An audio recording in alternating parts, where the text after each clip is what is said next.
Okay, today we are talking about food addiction. More specifically, is food addiction real? So, real quick, do you identify as a food addict? Yes or no?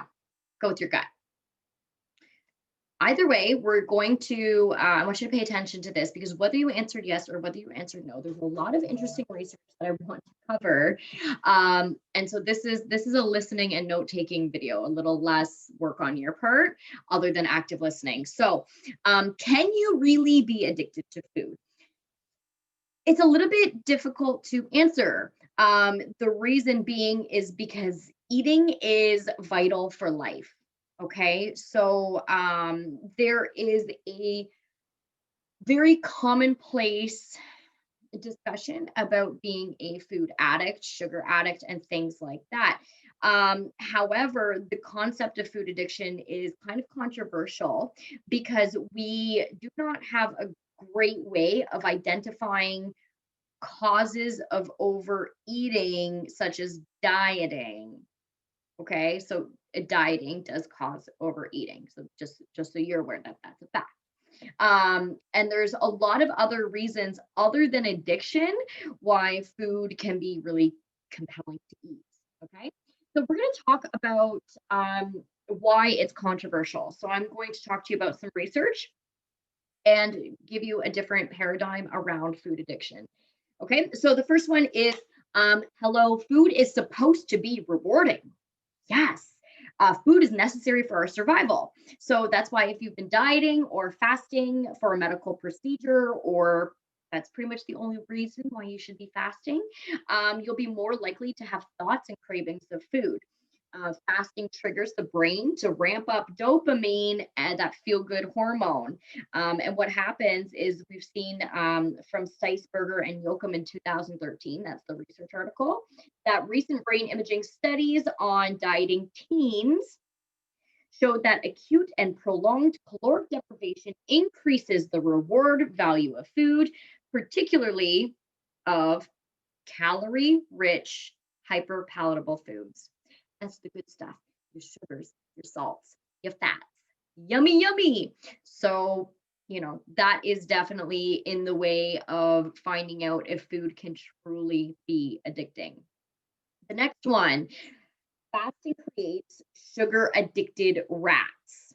Okay, so this study was done by Carr in 2011, and it was done through Princeton University. Researchers induced rats to exhibit binge eating on sugar by depriving them of food for 12 hours and followed it up by a 12-hour period of access to unlimited sugar and rat yummy food.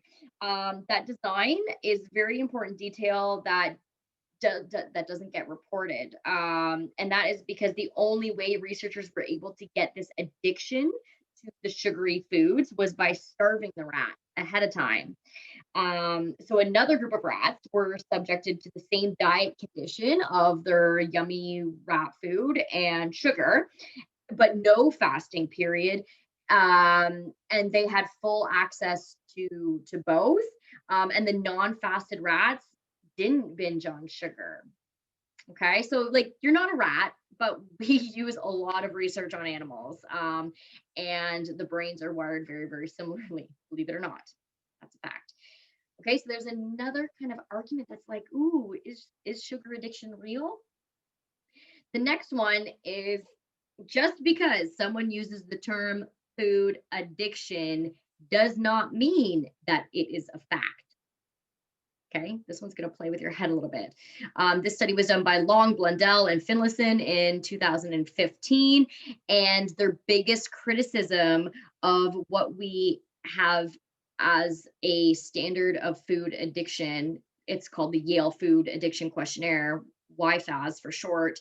The biggest criticism was that it's a circular argument, also known in law as a logical fallacy. For example, is this person a food addict? Yes, because I scored high on the food addict scale. Why does this person score high on the food addict scale? Because they're a food addict. Okay, circular. In fact, a great majority of studies on food addiction do not control for dieting history as well. So again, this was done by Gearhart, Corbin, and Brunel in 2009. So that circular argument still exists, unfortunately. The last reason to consider that food addiction might not be real is that the process of learned conditioning. Okay. So eating popcorn at the movies. Oh my gosh, I miss movies. Or peanuts at a baseball game. I miss baseball games. Are examples of learned conditioning. We all know Pavlov's dog. Dr. Pavlov's famous for getting his dogs to salivate by ringing a bell. He achieved this by giving the dogs a treat every time he rang the bell. Bell, treat, bell, treat, bell, saliva, salivating, no treat. Interesting. But there was an important follow-up to that study, which is not well known, and that is that Pavlov deconditioned the dogs by ringing the bell, but not giving the dog treats. Over time, what happened is the dogs ended up uncoupling the sound of the bell with receiving treats. No more anticipatory salivation. Okay. So when compulsive eaters, so think of clean your plate clubs or eating out of boredom, eating out of stress, or chronic yo-yo dieters, when we eat our forbidden foods as part of treatment, the binge eating decreases. Okay. This study was done by Christeller and Wolliver in 2011, if you want to look it up. But if food addiction was real, if we allowed ourselves to eat the forbidden foods, the bad foods, the foods that are off limits, if sugar addiction or if addiction was real, we would continue to eat those foods. So next time you identify as being addicted to food, it may be time to put that out of your paradigm and uncouple your underlying association with food addiction. You're not a food addict. Who knew? Okay, so that's my tidbits for today, just my information session. Reach out to me and let me know what you thought about that. If you previously identified as a food addict, I hope this maybe spread some joy into your life and you're getting some new information out of it. If you didn't identify as a food addict or a sugar addict before, now you can really distance yourself from the term. Okay, guys, have a great day. You'll hear from me soon. Cheers. Bye-bye.